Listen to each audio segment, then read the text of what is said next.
मानो चिड़ा एक गरीब चिड़ा था। वो काम की तलाश में यहाँ वहाँ घूम रहा था। कुछ दूर एक बड़ा ट्रक खड़ा था जिस पर बहुत सारी बोरियां थीं। हो सकता है मुझे यहाँ मजदूरी का काम मिल जाए। एक तो इतनी ठंड में काम करना भी बड़ा ही मुश्किल हो जाता है। मानो चिड़ा उस ट्रक के मालिक के पास जाता है। भाई साहब, क्या मुझे काम मिल जाएगा? ये सारी बोरियां उठाकर घर तक रख दो, 100 रुपए दूंगा। इतनी सारी बोरियां और सिर्फ 100 रुपए। नहीं करना काम तो ना करो, बातें ना सुनाओ, चलो निकलो यहाँ से। मानो चिड़ा अपने घर की तरफ निकल पड़ता है। तेज हवा जंगल में शोर मचा रही थी। हर तरफ धुंध का राज था। खिलौने ले लो, खिलौने खिलौने ले लो, मिट्टी के खिलौने, प्लास्टिक के खिलौने, खिलौने लो खिलौने। कुकू अपने घर के बाहर खड़ा खिलौने देख रहा था। मम्मा मम्मा, मुझे ये घोड़ा लेकर दे। कितने का है ये घोड़ा? 100 रुपए का है। ये ले 100 रुपए और ये घोड़ा मेरे बेटे को दे दे। जग्गू वो घोड़ा खरीद लेता है। चलो कुकू बेटा घर चलें। माँ मुझे भी वो खिलौना गाड़ी लेकर दे। कुकू बेटा हम बाजार से इससे भी ज्यादा अच्छी खिलौना गाड़ी लेकर आएंगे। नहीं मुझे यही खिलौना खरीदना है। मम्मा मुझे ये खिलौना लेकर दे। कुकू रोने लगता है। रानो चिड़िया कुकू को घर ले जाती है। कुकू रोते रोते सो जाता है। मेरा प्यारा बेटा, काश मैं आपको वो खिलौना दिला सकती। कुछ देर बाद मानो चिड़ा घर आ जाता है। मानो जी आप कुछ लाए क्यों नहीं? इतनी ज़्यादा ठंड है, सारा जंगल घूम लिया, कोई काम नहीं मिला, और जो मिला उसके पैसे ना होने के बराबर थे। मानो जी ये सब कब तक चलेगा? ये बातें हम समझ सकते हैं, मगर कुकू तो अभी बच्चा है, वो ये सब नहीं समझता। आज भी खिलौना लेने की जिद कर रहा था, रोते रोते सो गया है। मैंने उसे ये कहकर बहला दिया था कि तुम्हारे पापा तुम्हें बाजार से खिलौना ला कर देंगे। अब वो उठेगा तो फिर खिलौना मांगेगा, गाड़ी लेने की जिद करेगा। मैं तो खुद बहुत परेशान हूँ, क्या करूँ? कहीं काम मिलता ही नहीं है, और ऊपर से ये ठंड। मानो जी आप जंगल से लकड़ियाँ काट कर बेच दिया करें, इससे आपको ज़रूर फ़ायदा होगा। हाँ, ये काम ठीक रहेगा, मैं ऐसा ही करूँगा। अगले दिन मानो चिड़ा जंगल की तरफ निकल जाता है और वहाँ से लकड़ियाँ काटने लगता है। मानो चिड़ा लकड़ियाँ लेकर घर घर जाता है। मानो चिड़ा लकड़ियाँ लेकर तोते के घर जाता है और दरवाजे पर दस्तक देता है। मानो भाई, आप क्या काम है? तोते भैया, मेरे पास ये लकड़ियाँ हैं, अगर आपको ज़रूरत है तो आप रख लें और इनके बदले मुझे कुछ पैसे दे दें। मैं अपनी पत्नी से पूछकर बताता हूँ। तोता वापस अपने घर जाता है और अपनी पत्नी से पूछता है। हाँ मिठू जी, लकड़ियाँ तो ख़त्म होने वाली हैं, आप लकड़ियाँ ले लें। 500 की काफ़ी होंगी? मिठू जी लकड़ियाँ पूरी लेना, अगर ज़्यादा पैसे देने की ज़रूरत नहीं है, गरीब चिड़ा है। 500 की बजाय अगर 300 भी दे दिया तो खुश हो जाएगा। मगर वो लकड़ियाँ बहुत मेहनत से काट कर लाया है, और हमें किसी की मेहनत नहीं रखनी चाहिए, इससे ऊपर वाला भी नाराज़ होता है। अच्छा अच्छा ठीक है, आप तो मुझे लेक्चर ही देना शुरू हो गए हैं। ये ले 500। ना जाने मिठू भाई कहाँ रह गया, मैं कब से इंतज़ार कर रहा हूँ। ना जाने उन्होंने लकड़ियाँ लेनी भी हैं या नहीं। माफ़ करना मानो, ये लो 500 रुपए और मुझे लकड़ियाँ दे दो। मानो चिड़ा पैसे देखकर खुश हो जाता है और लकड़ियाँ तोते को दे देता है और बाकी लकड़ियाँ लेकर कबूतर के घर जाता है। वाह मानो भाई, ये तो आपने बढ़िया काम शुरू किया है। मुझे तो लकड़ियों की बहुत ज़रूरत थी, रात को बहुत ज़्यादा ठंड हो जाती है। मानो चिड़ा कबूतर को भी लकड़ियाँ दे देता है। आज मानो चिड़ी ने पूरा 1000 रुपए कमाया था। आज मैं अपने बेटे को खुश कर दूंगा, मैं अपने बेटे के लिए खिलौना गाड़ी ज़रूर लेकर जाऊंगा। मानो चिड़ा शहर वाले जंगल जाने के लिए निकलता है। रास्ते में चीलू घायल पड़ा था। ये तो किसी शिकारी चील का बच्चा लग रहा है, ये बहुत ज़्यादा घायल है, मुझे इसे बुलबुल डॉक्टर के पास लेकर जाना होगा। मानो चिड़ा चीलू को लेकर बुलबुल डॉक्टर के पास जाता है और उसकी दवा लेता है। बुलबुल चीलू के पट्टी करती है। इसका ख्याल रखिएगा, आप इसे अब ले जा सकते हैं। मानो चिड़ा चीलू को लेकर अपने घर आ जाता है। मानो जी इसे क्या हुआ है? ये रास्ते में घायल पड़ा था, मैंने इसकी दवा ली और घर ले आया। चील भी अपने बेटे को ढूंढते हुए वहाँ पहुँच जाती है और मानो चिड़े और रानो चिड़िया की बातें सुन लेती है। मानो जी, आपके पास पैसे? मानो चिड़ा रानो चिड़िया को सारी बात बताता है। आज फिर हमारा बेटा भूखा रहेगा। चील घर के अंदर आ जाती है। डरो मत, मैं अपने बेटे को लेने आई हूँ और इस एहसान का बदला मैं कभी भी नहीं उतार सकती। अपने बेटे की भूख, खुशी सब छोड़कर तुमने मेरे बेटे की जान बचाई। ये लो, ये सोने का हार है, ये तुम रख लो। नहीं, आप अपना हार अपने पास रखें, इसकी कोई ज़रूरत नहीं। हमें खुशी है आपका बेटा आपको मिल गया और वो ठीक है। अब चील रानो चिड़िया और मानो चिड़े का शुक्रिया अदा करके चली जाती है। कुछ दिनों बाद चील दोबारा आती है और उन्हें ढेर सारे इनाम और दौलत देकर जाती है। मानो जी, ये सब आपकी रहमदिली का नतीजा है। आज हमें सब मिल गया। कुकू अपने खिलौनों से खेल रहा था। उनकी जिंदगी अब खुशहाल जिंदगी में बदल चुकी थी और वो अपने जंगल के दूसरे गरीब पक्षियों की भी मदद करते हैं। पहाड़ों वाले जंगल में एक चिड़िया रहती थी जिसका नाम रानो चिड़िया था। रानो चिड़िया की एक बेटी थी जिसका नाम गुड़िया था। रानो चिड़िया बहुत ज्यादा गरीब थी। 2 वक्त की रोटी खाना भी दोनों माँ बेटी के लिए कठिन था। रानो चिड़िया एक अमीर कवि के घर काम करती थी जिसका नाम था गौरी। गौरी कवि रानो चिड़िया पर बहुत जुल्म करती थी, लेकिन रानो चिड़िया सब कुछ सह जाती क्योंकि उसके पास कोई और काम नहीं था। सुनो काम वाली, इधर आओ। जी मालकिन। पता तो तुम्हें होगा मैं किस बारे में बात करने वाली हूँ। जी गौरी मालकिन, मुझे माफ कर दें। आइंदा मैं समय पर काम करने आऊंगी। वो मेरी बेटी गुड़िया की तबीयत खराब हो गई थी, इसलिए उसे मैं बुलबुल डॉक्टर के पास ले गई थी। मुझे ये झूठे बहाने मत सुनाया करो। अगर आइंदा लेट हुई तो काम से निकाल दूंगी। जाओ, जाकर काम करो अपना। जी गौरी मालकिन। फिर रानो चिड़िया अपना काम शुरू करती है। रानो चिड़िया बर्तन धोती है, घर की सफाई करती है और पूरे घर को अच्छी तरह साफ करती है। जब रानो चिड़िया वापस अपने घर जाने लगती है तो गौरी उसे कहती है, किधर किधर चल पड़ी तुम मुंह उठाकर। गौरी मालकिन, मैंने अपने काम अच्छे से कर लिए हैं, अब मैं घर जा रही हूँ। मैंने तुझे घर जाने का कहा है।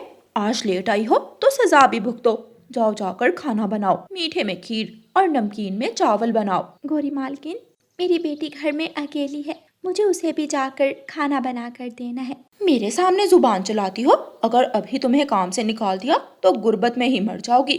तुम्हें खाना भी नहीं मिलेगा। ठीक है गौरी मालकिन, मैं बनाती हूँ खाना। रानो चिड़िया रसोई में जाकर खाना बनाने लग जाती है। शाम हो जाती है। गुड़िया अपने घर की खिड़की में बैठी थी। अब तक तो मम्मा आ जाती है। आज जरूर गौरी कवि ने मम्मा से कोई ना कोई और काम भी करवाया होगा। गौरी आंटी कितना जुल्म करती है मेरी मम्मा के साथ। गुड़िया अपनी मम्मा को दूर से आता हुआ देख लेती है और जल्दी से घर का दरवाजा खोल देती है। मम्मा चिड़िया घर आ जाती है। सॉरी गुड़िया बेटी, मैंने तो जल्दी आ जाना था, लेकिन वो गौरी मालकिन। मम्मा, मुझे पता है आप सुबह लेट हो गई थी, तो गौरी मालकिन ने उसी बात का बदला लिया होगा। मैं अभी अपनी बेटी को खाना बना कर देती हूँ।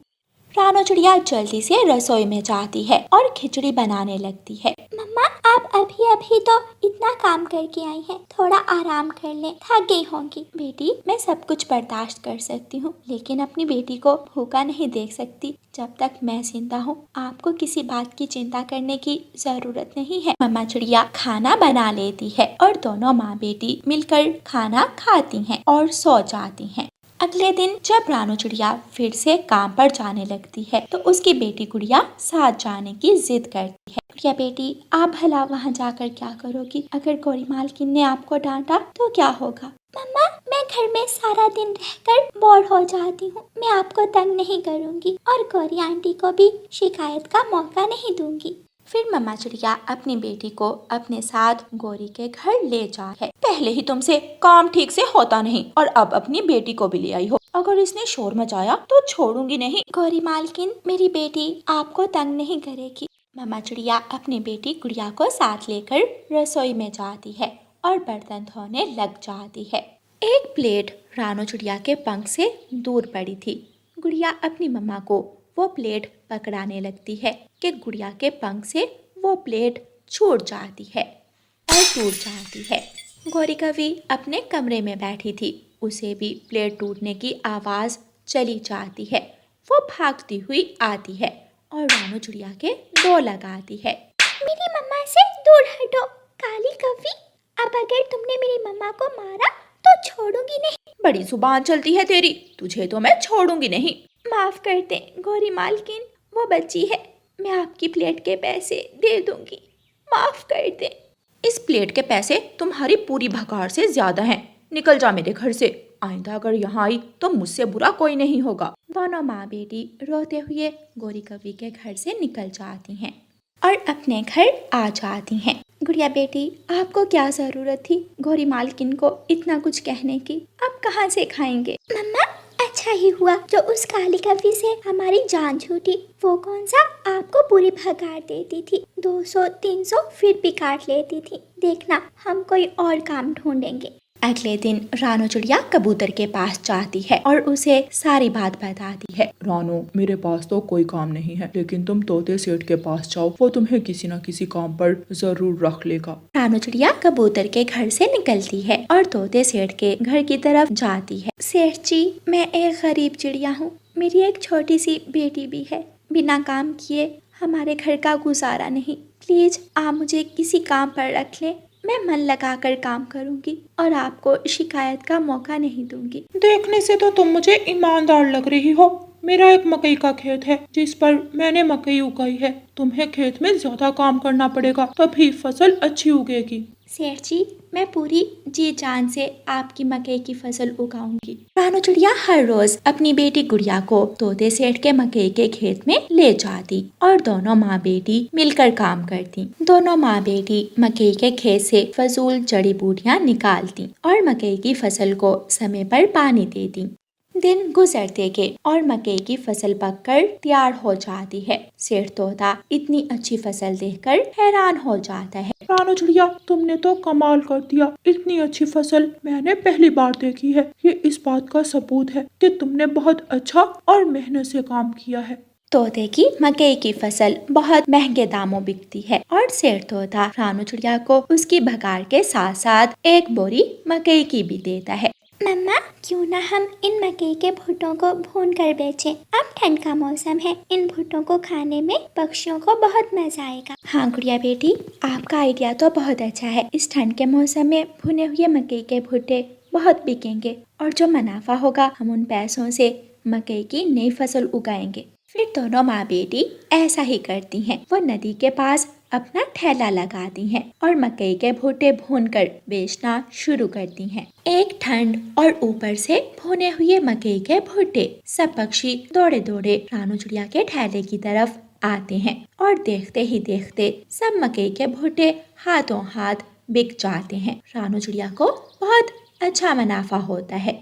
दोनों माँ बेटी मेहनत करती हैं और अपना खुद का एक छोटा सा मकई का खेत तैयार कर लेती हैं। चिड़िया के बुरे दिन खत्म हो गए थे और अच्छे दिन शुरू हो गए थे और उन्हें गौरी कवि का कोई डर नहीं था। प्यारे दोस्तों, इस कहानी को लाइक, अपने दोस्तों के साथ शेयर और चैनल को सब्सक्राइब करना बिल्कुल मत भूलना। आपका धन्यवाद। जग्गू और कुकू के मेला देखने। दूर किसी जंगल में एक चिड़िया और एक कौवा रहते थे। वो दोनों पड़ोसी थे। एक दिन कौवा अपने बेटे जग्गू के साथ चिड़िया के घर आता है। चिड़िया रानी, जग्गू कल से जिद कर रहा है कि मेला देखने जाना है और कुकू को भी साथ लेकर जाना है। कुकू को इसके साथ भेज दो। कौवे भैया, कुकू का तो स्कूल का काम भी लिखने वाला है अभी। मम्मा, मैंने अपना स्कूल वर्क कल ही लिख लिया था। मम्मा प्लीज मुझे जाने दे। मम्मा, हम शाम को जल्दी लौट आएंगे। Please mamma. आंटी, हम दोनों को बहुत मजा आएगा, प्लीज हमें जाने दे। कुकू की मम्मा भी मान जाती है। अच्छा ठीक है, चले जाएं, लेकिन शाम को जल्दी घर आना है।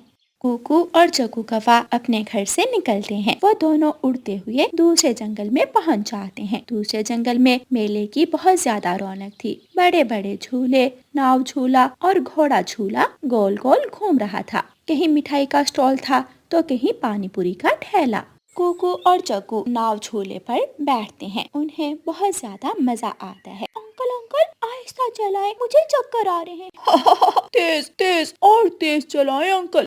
फिर वो पानी पूरी खाते हैं। अंकल अंकल, खट्टा और मिलेगा? जग्गू भाई, इसके बाद हम मैजिक शो देखेंगे और फिर घर चले जाएंगे। अभी कहाँ, अभी तो हमने बड़े झूले पर भी बैठना है। जब दूसरे सारे झूले लेने के बाद वो बड़े झूले के पास जाते हैं तो वो अंकल उनसे कहता है, ना ना, मैं दानों के बदले झूला नहीं दूंगा। अगर मेरे बड़े झूले पर बैठना है तो बैरियां लेकर आओ, मीठी मीठी बैरियां। लेकिन हमारे पास तो मकई के दाने हैं अंकल। तो फिर जाकर उस नाव झूले पर बैठ जाओ। कुकू चलो, हम बैरियां लेने जाते हैं। लेकिन कहाँ? पहाड़ों की दूसरी तरफ, पहाड़ों की दूसरी तरफ बैरियों के पेड़ हैं। उन पेड़ों पर मीठी मीठी बैरियां लगती हैं। लेकिन जग्गू, हमें देर हो जाएगी। अगर शाम को जल्दी घर ना गए तो हमारे मम्मा पापा परेशान होंगे। लेकिन मैं तो बड़ा झूला लिए बिना घर नहीं जाऊंगा। मैं तो मेले में सिर्फ बड़ा झूला लेने ही आया था। क्या तुम मेरे साथ जाओगे? नहीं, मैं नहीं जाऊंगा, तुम जाओ।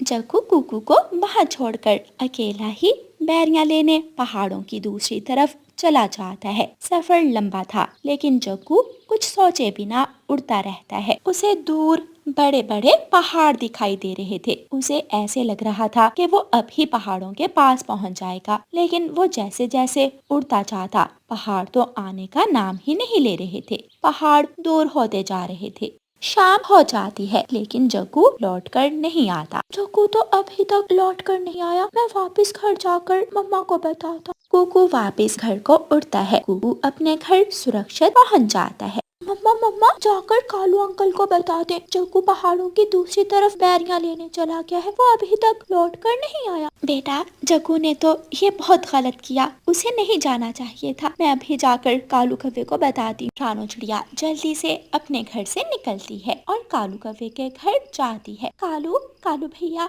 जग्गू पहाड़ों की दूसरी तरफ चला गया है। वो अभी तक लौट कर नहीं आया। कुकू तो वापस घर आ गया है। ये क्या हुआ? मेरा जग्गू, मेरे जग्गू को चील खा जाएगी। चिड़िया, वहाँ तो बड़ी बड़ी चीलें रहती हैं। चिड़िया प्लीज मेरी मदद करो, मेरे साथ चलो। कव्वे भैया, मैं घर से लाइट उठा लूं और फिर आपके साथ जाती हूँ। रानो चिड़िया अपने घर से लाइट उठाती है और कालू कव्वे के साथ जग्गू कव्वे की खोज में जाती है। वो दोनों उड़ते उड़ते मेले वाली जगह पर पहुंच जाते हैं। लेकिन मेला तो उजड़ चुका था। वहाँ कोई भी नहीं था। सब अपने अपने घरों को चले गए थे। कव्वे भैया जल्दी चलें, अब यहाँ रुकने का कोई फायदा नहीं है। हमें पहाड़ों की तरफ जाना चाहिए। कौवा और चिड़िया फिर से उड़ते हैं। पहाड़ भी बहुत दूर थे। जग्गू कौवा पहाड़ों के पास जाकर थक गया था। वो एक सूखे पेड़ पर बैठकर रो रहा था।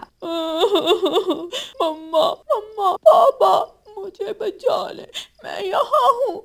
मम्मा पापा, मुझे बचा ले। चिड़िया और कौवा उड़ते उड़ते एक तोते के पास रुकते हैं। तोते भैया, क्या आपने किसी छोटे कौवे को इस तरफ जाते हुए देखा है? हाँ, एक कौवा पहाड़ों की तरफ जा रहा था लेकिन वो बहुत तेज था। मैं उसे रोकता, उससे पहले वो दूर निकल गया। चिड़िया और कौवा दोबारा उड़ते हैं। वो थक जाते हैं और पहाड़ों के पास पहुंच जाते हैं। जग्गू कौवा अपने पापा को दूर से ही देख लेता है। पापा पापा, मैं यहाँ हूँ, मैं यहाँ हूँ। चिड़िया और कौवा जग्गू के पास पहुंच जाते हैं। मेरा बेटा, मेरे पापा पापा, मैं भूल गया, मुझे इस तरफ अकेले नहीं आना चाहिए था। कुकू ने बहुत अच्छा किया जो मेरे साथ नहीं आया। अच्छा बेटा, जो हुआ बाद में देखेंगे, अब घर चलो। लेकिन मेरे पंख में दर्द हो रहा है, मैं उड़ नहीं सकता। कौवे भैया, पहले मैं जग्गू को उठाती हूँ और फिर थोड़ी दूर जाकर आप उठा लेना। लेकिन किसी भी तरह हमें यहाँ से जाना होगा। हाँ चिड़िया, आपने ठीक कहा, ये जगह खतरनाक है। रानो चिड़िया जग्गू कौवे को उठाती है और वो वापस उड़ते हैं। जब चिड़िया थक जाती है तो जग्गू अपने पिताजी के ऊपर बैठ जाता है। वो सब सुरक्षित वापस पहुंच जाते हैं। चिड़िया कौवों को अपने घर ही ले जाती है। जग्गू दोस्त, अब पता चला आपकी वजह से सबको कितना परेशान होना पड़ा। अगर आप मेला देखकर आगे जाने की जिद ना करते तो मेरी तरह आप भी समय पर घर लौट आते। कुकू, मैं शर्मिंदा हूँ। मैं वादा करता हूँ कि दोबारा कभी ऐसी गलती नहीं करूँगा। प्यारे दोस्तों, इस कहानी से हमें सीख मिलती है कि हमेशा अपने बड़ों का कहना माने, वरना जग्गू की तरह मुश्किल में फंस सकते हो। और प्यारे दोस्तों, इस कहानी को लाइक, अपने दोस्तों के साथ शेयर और चैनल को सब्सक्राइब करना बिल्कुल मत भूलना। आपका धन्यवाद।